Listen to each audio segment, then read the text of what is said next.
Good morning. My name is Diana Pohlman. I'm the Executive Director of PANDAS Network. And on behalf of all the devoted parent volunteers, thank you for attending our humble but concerted and respect-worthy symposium. Thank you very much for coming. Thank you also, distinguished physicians, for coming and working on behalf of our children. I know many of the parents here. You want to clap? I feel like I'm shorter than the podium, so I'm going to just kind of come around here. I know that many of the parents here had to make a tremendous effort to just get here. And I know that many of you are desperately worried about your children. I hope that today we can all take away some of your worry. Help is on the way, finally. Major medical institutions like Stanford University have begun to acknowledge this debilitating childhood and preventable illness that our Dr. Sue Sweeto from the NIMH identified nearly 20 years ago, just being recognized now. Today you will hear also from sole practitioners who've been bravely fighting off this illness and their unsung heroes as well. 1 in 200 children, it's probably higher, have PANDAS or PANS, and the average onset of age is 4 to 7 years of age.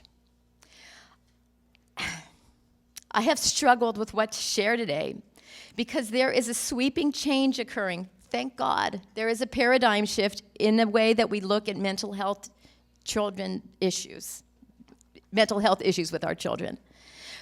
But I want you to know, our little kitchen table nonprofit helped start all of this avalanche of change. All of your emails, all of your phone calls, we did it.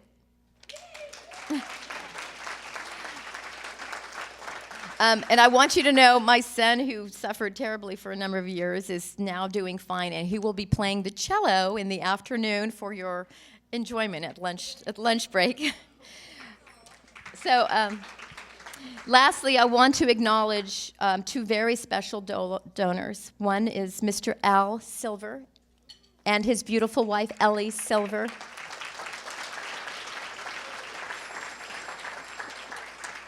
My phone is ringing. Can you turn off my phone? Al has been a generous benefactor to the arts and health in our community and a neighbor of ours for many years. Thank you, Al.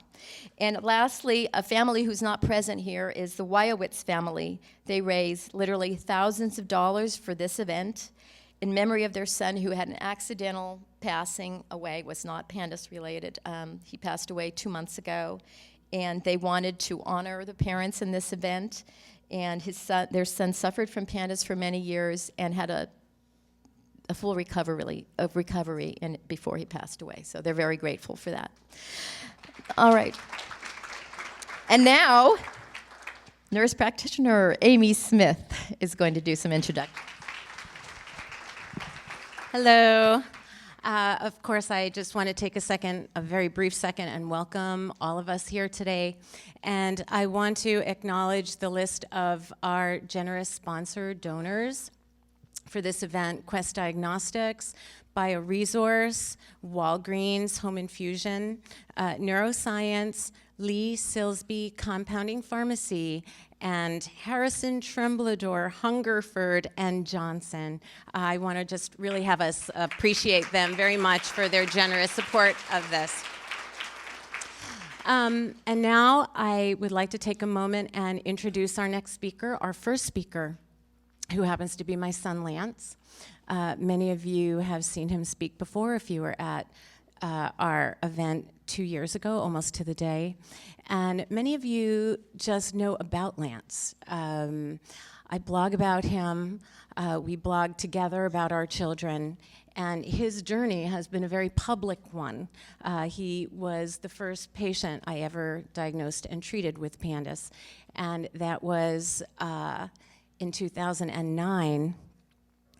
And I can tell you that he has had a full recovery from PANDAS. And he holds out hope, I think, for every single child out there, no matter how long, how far the illness journey has been. I believe that Lance's recovery after many, many years of undiagnosed illness and then many years of treatment just really shines like a beacon for all of your children. So with that, Lance, come on up.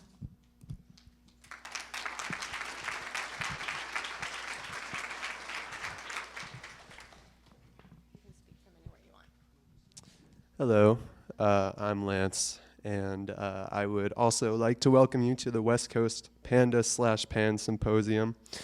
I am 18, I'm still in high school, unfortunately, and I actually opened last time 2 years ago to the weekend or something like that at the same place, and I didn't really talk about anything in particular, wasn't very focused, it was just sort of general PANDAS and not necessarily just my story on it, but my thoughts on it. And I don't know, I feel like I'm more or less qualified to give general thoughts on it. I've had a lot of experience on it. I've heard way too much about it, as I think most PANDAS kids have.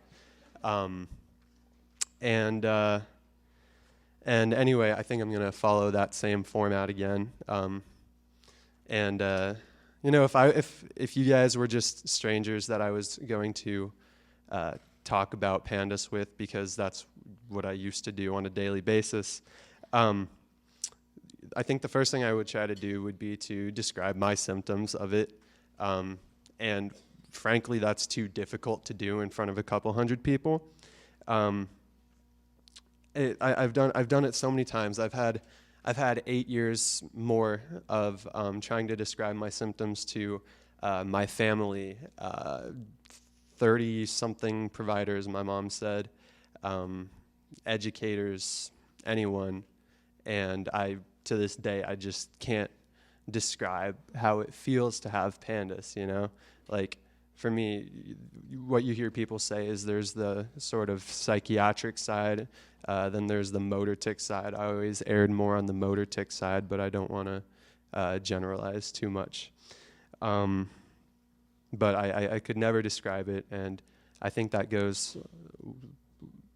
accurately depicts the elusive nature of PANDAS. But after describing the symptoms, I would probably tell you all about my medical history. On average, this takes about 2 to 3 hours, so I'll try to do it in 2 to 3 minutes. It started in 5th grade. I was 10, and we were moving from Georgia to California over the summer of 2006. And I just started getting these really weird, obviously indescribable motor tics, mostly in my right ankle. Everyone has their own spots with these, and you know, they kind of travel around your body if you're a motor tic person, but for me it was always my right ankle really bad, and I had no clue what was going on, and we were actually not even staying at our own house when it started. I was sharing a room with one of my best childhood friends who were housing us until we moved, because we had already sold our house, and no one had any clue what to do. It was not a fun time, and it would be all day and then all night, and never, ever, ever a break, because you never get a break from it, no matter who you are, and when it's bad. And so for the next 2 weeks, my mom and I drove to California from Georgia, which was about 2,500 miles in 2 weeks, with a little bit of sightseeing, but obviously we had no clue what was going on, and nothing made it any better. It was what should have been great weeks of touring the country and changing our lives. It was 2 agonizing weeks of wanting it to stop and get to my new house, where it's not like anything was going to change. But in 5th grade, or 6th grade, my bad, when we got to California, that was the first time I had ever dealt with it in school. And for me, it wasn't as bad at school as it would be at night, because it always got worse at night. But it was a huge distraction.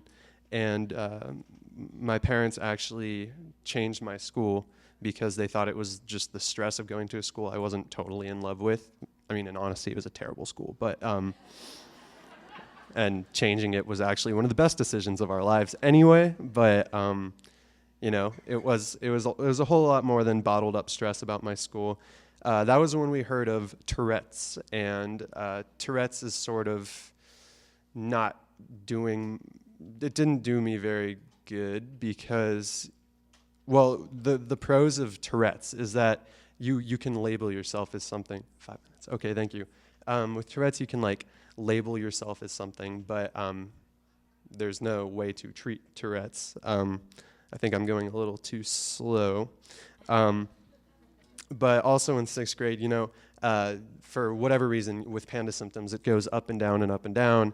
And, you know, they were giving me psych meds because they thought I was like, they labeled me as pretty much any kind of mental illness. So I was like treated for Asperger's, and meanwhile I was taking like tons of antidepressants that didn't do anything. So in 8th grade, I was finally diagnosed with PANDAS and actually celiac disease too. And that's its own beast. But I went off gluten and started with some antibiotics and anti-inflammatories, and they started making me feel much better. Not to mention I lost like 20 pounds in the first week. And I started feeling better. I stopped having to ever miss a single day of school. I never had to miss that much school, for which I'm so lucky. But I started feeling much better. Yeah, that kind of brings me to just how I never had to miss school. And for me, no matter how bad I ever thought it was, like as you all know, there's so many people who have to miss school just as a whole because of how bad it is, and that wasn't me, so I'm very lucky for that. Next year I will be going to USC, and I will be leaving the house, and it's not even a thought, or it's not like a thought. It's not a thought or worry for me, and it's been a while since it would have been. But you know, you can talk about the money, you can talk about how complicated PANDAS is, but in talking about how complicated it is, you have to talk about all the different dynamics, because people respond to different things, and people have different symptoms that are described differently, and people with different abilities treat PANDAS differently, and there is no proven right way yet. And that's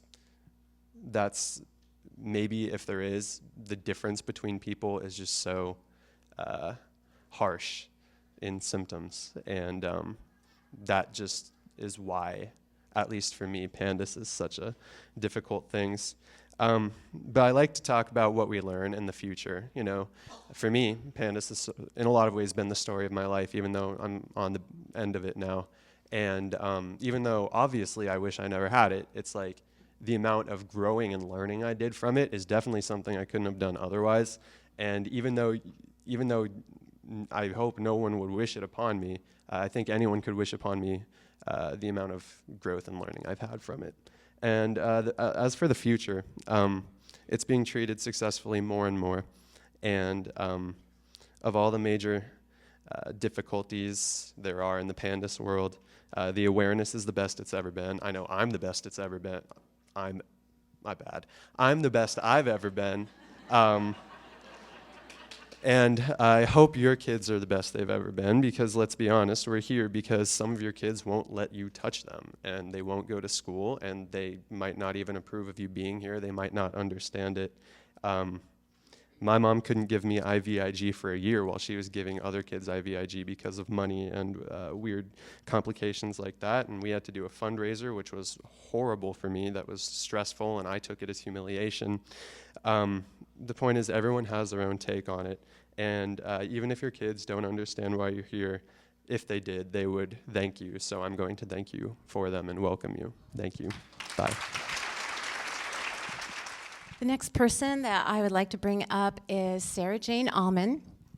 Sarah Jane is here from Kentucky, and she has been to every single PANDAS parent meeting, I think, except the Northeast Conference.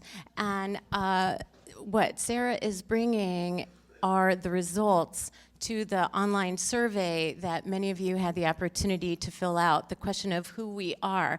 And she's been doing this since the first PANDAS parent meeting in Indiana in 2011. So we've generated a lot of information, not just for us to know who we are, but I'm really hoping that this can be some of the core information we can use to move our advocacy forward. So Sarah, why don't you come on up?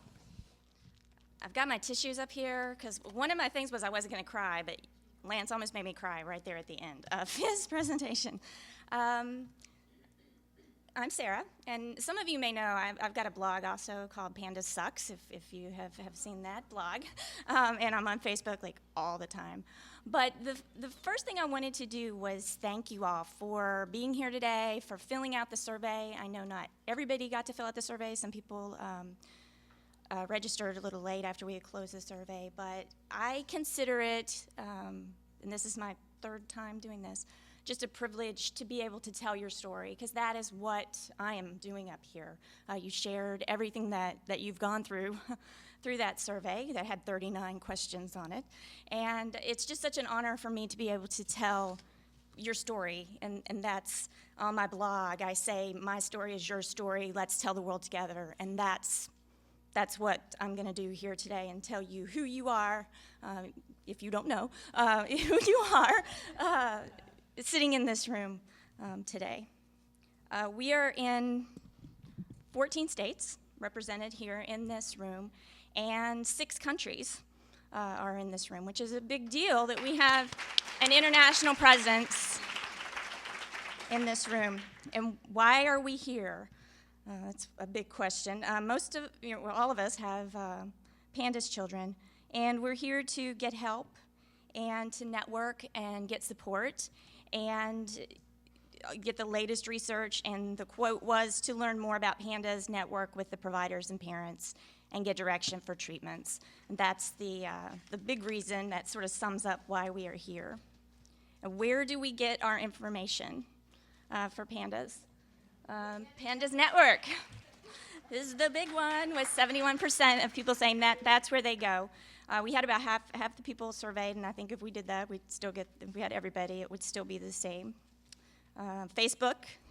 This could also be the Facebook's anonymous meeting as well. We should have had maybe a breakout on how to get off of Facebook every once in a while, but it serves a big purpose for PANDAS parents. And then how did we learn of PANDAS the first time? And this is the slide, when I go through this data, there are times that I just have to walk away from it, as it's coming in. And so many of us have found PANDAS on our own, and that's just wrong. We take our children to the doctor, and we're still being the ones that find PANDAS and take it to them, and sometimes they say, no, that's not what it is. And then you say, yes, it is, and they say, no, it's not, and you go back and forth. But I did see some progress, because I did this 2 years ago, and 2 years ago, 52% had found PANDAS on their own at 3 a.m. in the morning in their pajamas, and then wept as they watched Dr. Sweeto do the presentation that's on the PANDAS Network, because that's what was wrong with her child. And hypothetically, that's what happened. Yes, and then the doctor said no. But anyway, but other specialists are also saying it, and so that's good. Pediatricians, we need to bring them up to speed. Schools got 0, so we need to that's why it's so important that the teachers understand what PANDAS is and how it presents at school. Other parents, because we know we like to talk about what is going on with our kids. And then how long did it take for our diagnosis? And here's the other slide.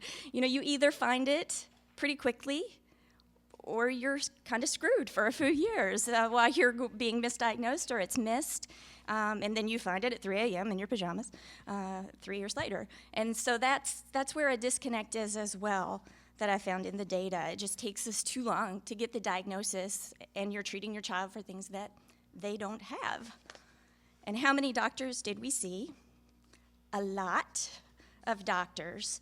We're seeing, 3, 4, up to 12. Somebody had seen, I think it was 33 doctors. So collectively, we saw more than 343 of the people that were surveyed. So if we extrapolate that across the room and double it, basically, or a little bit more, that's going to be more than 700 doctors that we saw trying to find the answers for what was going on with our children right then. And it just takes too long to figure that out. And the other initial diagnoses that the children received, if they were misdiagnosed, you know, what was your first diagnosis? Obsessive-compulsive disorder makes sense. Anxiety, attention deficit disorder, and it goes through the list of, you know, what the PANDAS symptoms are. So they kind of pick one, and then that's what they put. Conversion disorder still on there. The other diagnoses that people received, I don't know how, yeah, you can read that. They're just all over the board. The one that, the first time I had to walk away from the data was when I saw the NMDA receptor antibody encephalitis, but the child received no treatment. And I shut the computer down. I was like, okay, I can't do this right now, because that was just ridiculous. OCD not treated. It just, you know, there are just so many different ways that it gets misdiagnosed. And then who is diagnosing PANDAS? It's not the pediatricians. Most of us are still going to the PANDAS specialists, and there aren't a lot of them. There are more. It's growing, so that's getting better. And then, let's see. It's not the psychs either. And who's providing care? It's heavy on the PANDAS specialists again. So we're having to find them and go to them and travel. And how far are we traveling? We're traveling as far as we need to, is what one parent said. And I believe, you know, I've said before I would go to the moon if I had to, if I thought it would help my child. And if I could do that, I certainly would. Some people are traveling 5 miles. Some people travel 3,000 miles, and all in between. And we will do whatever and go wherever we need to go. And that's not cheap for us to do all of that traveling and seeing the doctors.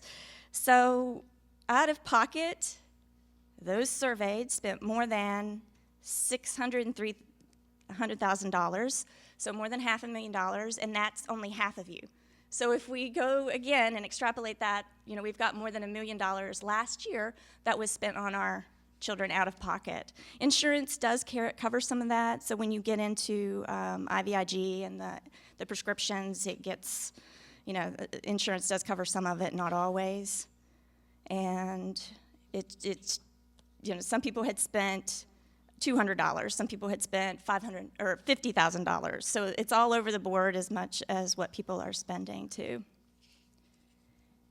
Most of us in this room have had IVIG. So if you haven't, pretty much turn to the person beside you and ask questions, because they probably have. So 74% of those surveyed had IVIG for their children at least one time. And most of us are using the prophylactic antibiotics on our children as well. And then these are just the other medical services that we're using, the supplements and, you know, probiotics, and essential oils are coming up, anti-inflammatories, Advil, the ibuprofen. And a lot of us have done Lyme testing. That's another big trigger in PANDAS, and the genetic testing as well. And we asked a question, you know, have you found other family members with medical issues? And, you know, the genetic testing helps us do that. Some people had found genetic mutations, autoimmune issues, you know, in other testing, Epstein-Barr virus, vitamin D deficiencies is a big one, and mycoplasma pneumonia, depression in other family members as well. And then we asked about special diet. Are you giving your child a special diet? And some of us are, some of us aren't. Gluten-free is a big one, which Lance mentioned that one. Most people felt that the special diets they were doing was having a beneficial effect for their child. So you can, again, here, if you have questions about special diets, probably turn to the person, or at least somebody at your table, and somebody probably has some information for you. And then we asked a big, huge monster question that had 22 different PANDAS symptoms. And we asked, what's your top 5? And the top 5 were OCD, anxiety, motor tics, rages, and perfectionism. But the point that I want to make is that all 22 of those symptoms made somebody's top 5. So again, the recipe for a PANDAS child is definitely not the same. Everybody has a different profile. And so that was so important to be able to look at that. And when I got the information, I was like, whoa. And the other top symptoms are listed there. So we have the top 15 symptoms of PANDAS listed there in order of those surveyed. And the eating issues were limited menu, fear of choking, anorexia. So it comes down. So the top 5 were OCD, anxiety, motor tics, rages, perfectionism. And then the other top symptoms are obsessive thinking or inappropriate thoughts, rigid thinking, sleep disturbances, specific compulsions or rituals, vocal tics, personality changes, tantrums, eating issues, ADHD, and defiance. So it's a long list, and again, there were some more, and there are probably some that weren't listed as well. And we asked, what's the condition of your PANDAS child? The self-reporting from the parents was that most of them are moderate or severe. There were a few mild that were in there, but that's, so the self-report was moderate or severe. And then we asked, have you ever downplayed the severity of your PANDAS child's condition? And the answer was yes. Some of us have. And why did you do that? And the reason was privacy. Some people said the privacy, my child doesn't want me to talk about it. And you're very vulnerable as a parent to talk about the things that are going on in the 4 walls of your home. It's very scary to put all of that out there. People don't understand what is happening. It's difficult to even talk about it. It's difficult to explain. You're tired of the lectures that people give you about all of the things that you should be trying or doing or changing, or you're doing it wrong and you need to do it this way, and you don't want your child to be labeled, at school. Where PANDAS is seen, we see a lot of it at home. We see a lot of it at school. At home makes sense because they're comfortable with us. And some people were in the remission and recovery. And the social public actually took into account that your child is actually leaving the house. And some of them aren't leaving the house. The school accommodations, some people do have that, an IEP or a 504, some people don't. Have you ever had your parenting skills questioned by others? Raise your hand if that has ever happened to you. Yes, it has. 67%. Somebody said all the time. We've had people accused of Munchausen by proxy. Doctors are doing it. Teachers are doing it. Somebody just said infuriating. Yeah. Have your relationships suffered? Yeah. We asked a pretty specific question on that, and I didn't go to specifics. I took the general, but yeah, 62% said yes. Some of the no's were it's not PANDAS. Our issues aren't concerned with PANDAS. Some people grew closer. And do you have PANDAS stress? On a scale from 1 to 10, I'm gonna say it's an 11, but yeah, you have PANDAS stress. Everything rated on average above a 6 on what we asked. Okay. We asked about family life, finances, school, your marriage or your relationship with your significant other, friendships, job, work, your pursuit of happiness. We didn't ask about liberty or life, but the pursuit of happiness is affected here. And actually, that's the most affected. Wow, 8.56. Quality of sleep, social isolation, and my other children not understanding, my non-PANDAS children not understanding what is happening. And then the last thing I did on that survey of 39 questions that I asked you was I had you fill in a sentence. Complete this sentence for me.